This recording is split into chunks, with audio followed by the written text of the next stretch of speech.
I'm Jenna with Stahls TV, and today we're going to be going over how to create split text effects in CadworxLIVE.com.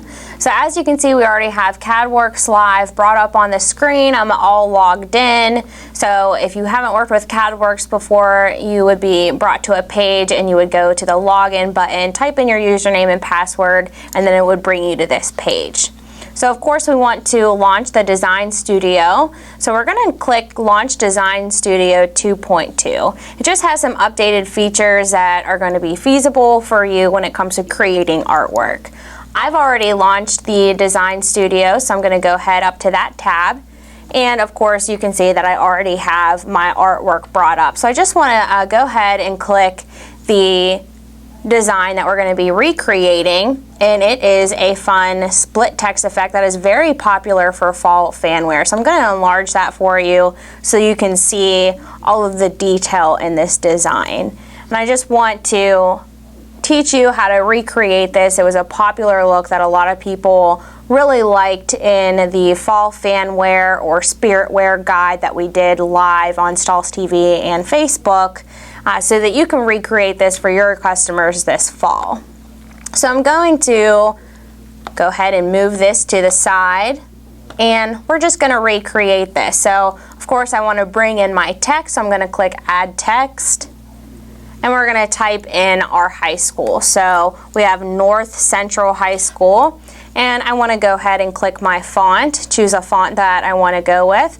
For that particular look, I went to the Athletic file, and I brought up all the athletic fonts that CadWorx offers. So I'm going to go with the font right here. It's the _VX Athletic 5. So I'm going to double click the font that I chose, and it's going to change it from the basic Arial text to my Athletic 5 text. All right, so I'm all set up there, but I want to add a contour line to the outside. So as you saw from the design that we were looking at before this, it had a contour line around a portion of that design. So I want to go ahead and add that effect now before we get into all of our other steps to create that split text or broken text effect. So I want to go with Gap Outline, and it's going to create a gap outline for me around my NCHS. So you can see over here on the right side, it has offset, steps, and fill. Right now, all I want to do is work with the offset because I don't want it to be that much of a gap between the contour line and the actual text. So I'm just going to take that down to about a 4 or a 5, so that's a little closer to my letters there. And it's going to decrease that gap outline. All right, so I'm okay with that. I'm going to click OK, and then that gives me my basic text. Now comes the intricate part where we're going to start creating that split or broken text effect in there. So what I want to do is import or add clip art. So CadworxLIVE offers a variety of different clip art, and what I'm looking for is just a horizontal line, because I'm going to take that line and punch it through those letters so that it creates a split text effect.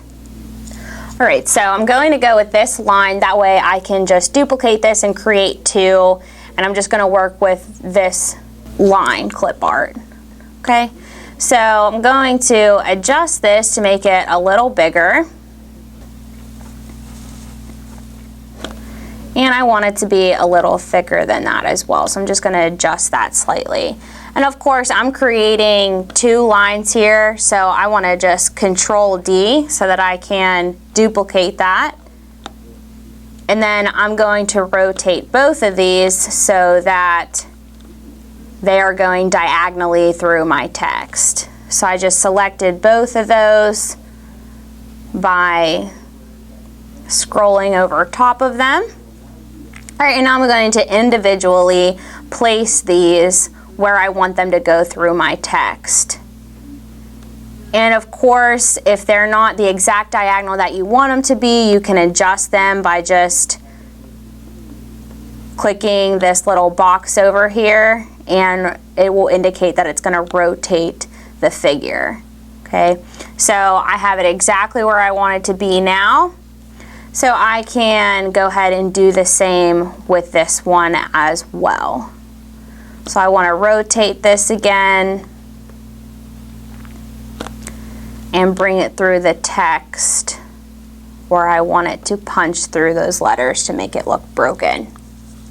All right, so I have exactly where I want the lines to be placed. So I'm going to change the color of these so I know whether they're on top of my text or behind my text. For this, we want them to be on top of the text so that we can back minus front them. So the back minus front option is a feature under the shaping tab right here where my arrow's pointing. It'll actually make an object punch through your text. Before I do my back minus front option, I'm going to select the line in the text that I want to punch through first. So I'm going to move this line out of the way so I don't select that. I'm just going to drag my box so that I have the text and line both selected. All right, so now that both of those are selected, I'm going to go to my shaping tab and I'm going to go down to back minus front, and that's going to punch that line straight through that text. So now we have a split text effect in there. So I can go ahead and get rid of that line by just clicking delete, and then I'm going to realign this line. And as you can see, since we were messing around with the text a little bit, it brought it to the front. So what I want to do now is bring my line to the front so that it's hovering over top of the text. So I'm going to double click and click to front. And then I'm just going to, as I mentioned, realign this so that it's going through the text exactly where I want it to be. Okay, so now I'm going to do the same process. I'm just going to drag so that both of my line and my text are selected, go to shaping and do the back minus front button again. Okay, so now I have both of my split text effects in there. Now it's time to kind of break up those letters and make it a little more unique. So we'll delete that line and we'll start messing with these. Before we do this, we want to select our entire design or graphic and go to shaping again, and we want to break apart by region. So this is going to ungroup all of our pieces. This is what we want to be able to get rid of this outer gap line. So what I can do is just drag these down, and then I don't have these gap lines anymore. Okay, so for the inside of these lines, I still want my gap outline because that's what really makes this design unique. So I'm just going to adjust that C, get it back in place. Now you can see whenever I tried to click the inside of that C to get rid of that contour gap, it chose the black part of the C as opposed to the gray. So what I want to do is get that out of the way by clicking to back. It'll still stay there, but it will make this piece on top and it will be easier to select for me to get out. Okay, so I'm going to do the same thing with these pieces up here as well. Getting rid of all of the gap outline, and then we can just delete those by selecting them and clicking delete. All right, so I have all of my effects where I want them to be. Now I want to go ahead and mess with the colors. So before I do that, I just want to go in here and double check so I can see that I left the inside of this N in there. So I want to go ahead and get that out. So I'm going to click to back, and then click my gray piece in there so that that's selected. And go to back again. And we're just gonna drag that out of there and delete that. Okay, so we're good to go now. Now I want to group certain pieces together so that I can make them the same color. For this section of the H, I want to take that largest piece and click to back, so I get it out of the way of me being able to select these pieces. So the control button is held in on my keyboard and I'm selecting each piece. Now I'm going to go up here to these pieces and select those as well. Now that I have those selected, I want to regroup those, so I'm going to click condense, and that's going to group all of those pieces for me.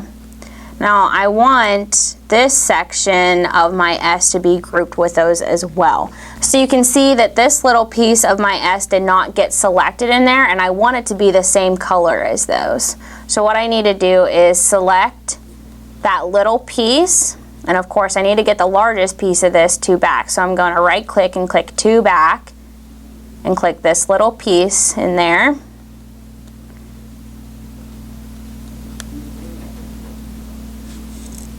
And then click Control again, so I'm holding in my Control button on the keyboard, and then I'm selecting that entire piece. Now I want to click Condense again. All right, so now it's a part of that, and I can go ahead and select a color for that. All right, and of course, as I showed you earlier from that other design, these pieces look broken apart, or like they're broken text. So all I have to do is just shift this slightly, whichever way I want to, whether it's up towards the left or down towards the right, to kind of make these sections look broken. Now I'm not going to do this drastically because I don't want the design to look too messy. Now whenever I do this portion, I can go ahead and actually just move these out of the way because I know all my alignment is just fine. And I'm going to select all of these and group these. This is just an easier way of getting the text to be the colors that you want it to. So I'm going to group it, and then I'm going to go up to shaping and click break apart by colors. So that way it's easier for me to go in and select that gray and choose a color for that. Okay, so now I can just line this up how it was earlier. And we have our finished broken or split text effect. Now, of course, if you want to add personalization, such as this volleyball up here, all you have to do is add text like we did earlier by just going to the top left-hand button that says add text and type in any type of personalization or customization that you would want there. So I can go ahead and choose my font, and then I'm just going to drop that right below in the right corner. So all I need to do is just drop that right below. I can do it in the right corner, whichever your preference is. If you want to center it, just make sure this is all grouped together by clicking condense, and then you can just drop this in wherever you see fit. So if I wanted it to be centered, I can select both of them, go to align and click center, and it'll center that for me. Or if I want this to line up with the right hand side, all I have to go is to align and click right, and it'll line it up on the right for me. Right? And that is how you create a broken text or split text effect in CadworxLIVE.com.